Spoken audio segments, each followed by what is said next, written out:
নমস্কার, কেমন আছেন সবাই? তিয়ান্স ওয়ার্ল্ডে আপনাদের সবাইকে স্বাগত জানাই। আজকে চলে এসেছি ভূত চতুর্দশী দিনের একটি ছোট্ট ভ্লগ নিয়ে। সকালবেলা ঘুম থেকে উঠেই চলে এলাম ঠাকুর ঘরে। এসে দেখছি আমাদের যে লক্ষ্মী কাকিমা আছে, যিনি আমাদের পুজোর জোগাড় করতে শুরু করে দিয়েছেন।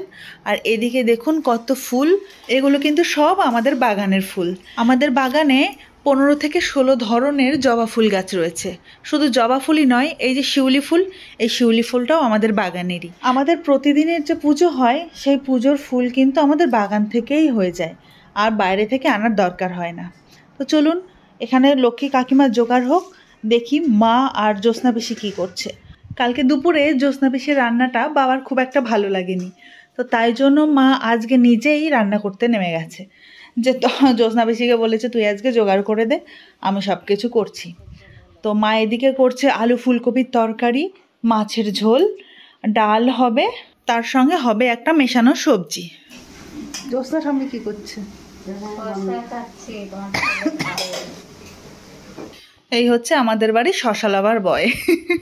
ও এত শশা ভালোবাসে, ওর টিফিনেও আমি শশা দিয়ে দিই। তবে আজকে নিজের জন্য এই শশাগুলো নেয়নি, এগুলো এই যে ছোট ছোট ছাগল হয়েছে বাড়িতে ওর কাকায়ের, তো এই ছাগলগুলোকে খাওয়াবে বলে জ্যোৎস্না পিসির কাছ থেকে শশা কেটে নিয়েছে। কাল তিয়ানের কাকায়ের 2টো ছাগলের মোট 6টা বাচ্চা হয়েছে। তো এই বাচ্চাগুলো এখনও ভালো করে দাঁড়াতেই শেখেনি, এরা নাকি এখন শশা খাবে। জ্যোৎস্না পিসিকে দিয়ে শশা কাটিয়ে ওদের মুখে গুজে দিচ্ছে। ওই যে দেখুন তিয়ানবাবু এখানেও লেগে পড়েছে। কালকে ওর পাপা আসার সময়, মানে কলকাতা থেকে আসার সময় বাজি নিয়ে এসছে, তো সেগুলো প্যাকেট করে রাখা ছিল। তো তাই জন্য এখন খোলা হচ্ছে যে আজকে একটু এটাকে সারাদিন রোদ্রে দেব, রোদ্দুরে দিয়ে রেখে দেবো। আজকে রাতেও কিছু ফোটাবো, আবার কালকেও কিছু ফাটাবো। যেহেতু তিয়ানের গত বছর ওই পায়ে আগুন পড়েছিল, তো তাই জন্য তিয়ানের একটু ভয় আছে। ও এগুলো এমনি দেখছে, কিন্তু বলছে সবাইকে যে তোমরা ফাটাবে, আমি এবার কিচ্ছু হাত দেবো না। ও নাকি এবারে দূরে দাঁড়িয়ে সবার পটকা ফাটানো দেখবে। দেখা যাক কতক্ষণ নিজেকে আটকে রাখতে পারে। তো এগুলো এখন নিয়ে যাব ওপরে ছাদে গিয়ে এগুলোকে সারাদিন রোদ্দুরে দিই। যা রোদ্দুর উঠেছে না, 2 ঘন্টা রোদ্দুরে দিলেই এনাফ। প্রতিবারই কালী পুজোতে প্রচুর বাজি ফোটানো হয়, মানে বাড়ির সবাই মিলে একসঙ্গে দাঁড়িয়ে খুব মজা করে বাজি ফাটানো হয়। কিন্তু এবারে দেখছি বাজির পরিমাণটা একটু বেশি। বাপরে, আমার তো মনে হয় না যে এটা 1 দিন বা 2 দিনে শেষ হবে। ওই যে গ্রিন কালারের প্রথমেই যেটা বের করলি, ওরাই যেটা ওপরে, হ্যাঁ তারাবাতি অনেক বেশি। আজ যেহেতু চতুর্দশী, মাটি দিয়ে 14টা প্রদীপ বানিয়েছি 14 জায়গায় দেওয়ার জন্য। আমি ছোটবেলা থেকে আমাদের বাড়িতে, আমার বাবার বাড়িতে দেখে আসছি যে এই চতুর্দশীর দিন 14 শাক খায় আর 14টা মাটির প্রদীপ বাড়িতে বানায় মাটি দিয়ে। সেই দিনই, মানে চতুর্দশীর দিনই বানিয়ে 14 জায়গায় দেয়, আর বলে আলোবাতি আলো যা পোকামাকড় দূর হয়, এটা বলে বলে একটা করে প্রদীপ দেয়। তো আমার শ্বশুর বাড়িতে নাকি এই নিয়মটা নেই। তো তবুও আমি আমার ঠাকুমা শাশুড়িকে দেখেছি যে এরকম 14 বাতি বানিয়ে 14 জায়গায় দেয়। তাই জন্য আমিও বানিয়ে রোদ্দুরে দিয়েছি। এটা শুকোবে, তারপরে সন্ধেবেলার দিকে সলতে আর তেল দিয়ে 14 জায়গায় দিয়ে দেবো। তার সঙ্গে কিছু কেনা প্রদীপও আছে, যেগুলো কালকে দরকার, মানে কালী পুজোর দিন। তো সেই প্রদীপগুলো এমনি ধুয়ে রেখে দিলাম যে কালকে ওগুলো চারিদিকে দেয়া হবে। বেশ কিছুদিন আগে আমি অনলাইনে বেলুন চাকি অর্ডার দিয়েছিলাম ঠাকুরের জন্য, কারণ আমাদের ঠাকুরের যে বেলুন চাকিটা ছিল, বেলুনটা তো ঠিক আছে, এই যে চাকিটা আছে সেটা খুব ছোট। তো তাই জন্য একটা অনলাইন ঘাঁটতে দেখলাম যে পাথরের একটা চাকি পেলাম, খুব সুন্দর, রিজনেবল প্রাইসের মধ্যেই। তো সেটার আজ ডেলিভারি দিয়ে গেছে। মার তো মানে খুব ইন্টারেস্ট, দেখি কি আছে, কেমন এসছে। এমনি ছবি দেখেছে কিন্তু সামনাসামনি দেখেনি। তো মাকে বলছে তুমিই খুলে দেখো কেমন এসছে, পছন্দ হয়েছে কিনা। কেমন হয়েছে বলো? হ্যাঁ দেখি, খুব সুন্দর হয়েছে। কেমন হয়েছে?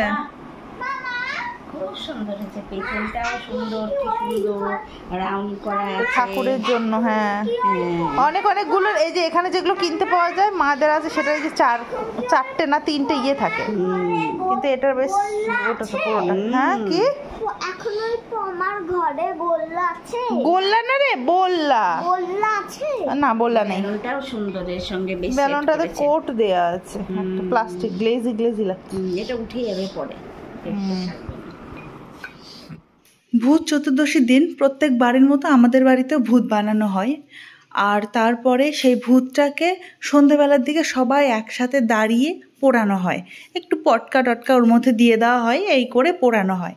তারপরে পুড়িয়ে যখন একদম পোড়া শেষ হয়ে যায়, সেই যে গরম আগুনটা থাকে, সেই আগুনের ওপর দিয়ে সবাই আমরা 3 বার করে পার হই, এটাই আমাদের নিয়ম। সেই জন্য কাকু বিকেল থেকেই বসে গেছে ভূত বানাতে, আর তার সঙ্গে হেল্পার হচ্ছে তিয়ানকে এটা ওটা বলে দিচ্ছে, আর তিয়ান ওগুলো এনে এনে দিচ্ছে। একটা জামা নিয়ে যা, বুঝে অনেকগুলো জামা পেয়েছিস, একটা জামা নিয়ে ভূতকে পরাবো।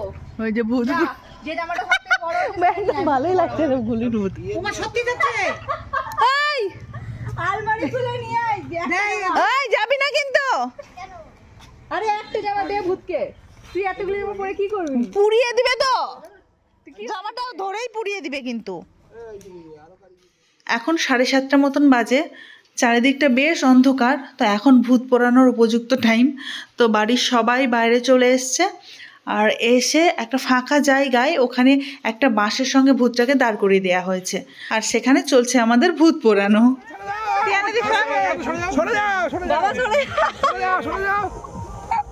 হ্যাপি ভূত টু ইউ, হ্যাপি ভূত ডে, এই ছেলে হ্যাপি ভূত ডে। বলছিল চক্র ফেলে কেন টানতেছিস?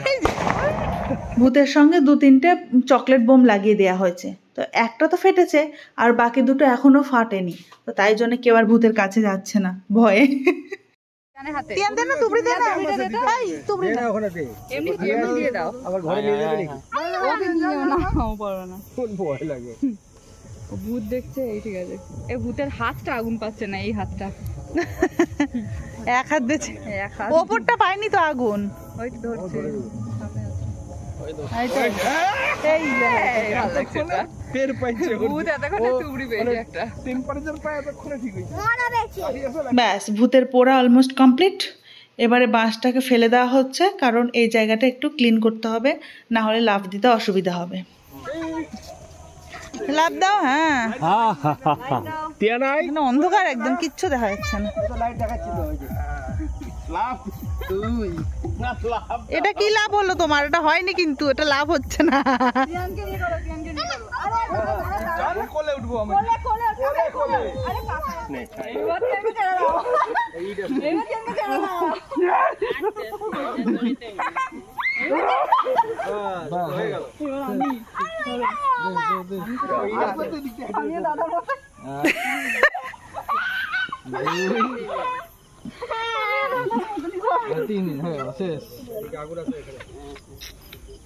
এইবার লাভ দিবে 1 2 3 ওমা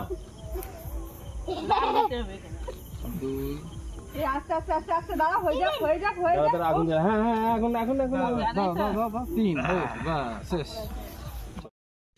ভূত পোড়ানো শেষে এবারে আমরা চলে এলাম বাজি ফাটাতে।